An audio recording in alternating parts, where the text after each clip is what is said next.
নিজের চোখে দেখা। কিছুদিন আগে একটা জানাজা পড়িয়েছে, খোদার কসম করে বলছে 6:30 ইন্তেকাল করেছে। হসপিটালের বিল দেনেওয়ালা নাই, 4 সন্তান। অ্যাম্বুলেন্সে ঘরে ঘরে আসবে, 1000-1200 টাকার বিল দেনেওয়ালা নাই। কি বুঝলেন? ক্ষণস্থায়ী দুনিয়া।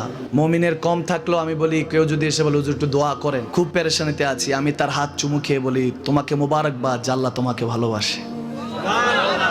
পেরেশানি তো মালিক দেয়, এই জন্য এটা রহমত মুমিনের জন্য। পেরেশানি দেয় যখন ফেরেশতারা বলে আল্লাহ চাইতেছে চাইতেছে, টাকা পয়সা চাইতেছে, বলে এটা কি? বলে ফাসেক, দে বিদায় কর, বিদায় কর।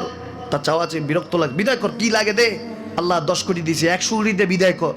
মুমিন যখন চাইতে থাকে আল্লাহ আমাকে কিছু লাগবে, যখন একটু করে চায় আমার মাটাকে সুস্থ করে দাও, বাবাটাকে আল্লাহ আমার স্ত্রীকে, আমার আমাকে একটু তৌফিক দাও, চাইতে থাকে মুমিন। আল্লাহ বলে যখন ফেরেশতারা দেখে মুমিন চাচ্ছে, দেরি করতে পারে না, তাড়াতাড়ি খাজানা নিয়ে দিতে নেবে, আল্লাহ বলে রাখোস না, এত তারা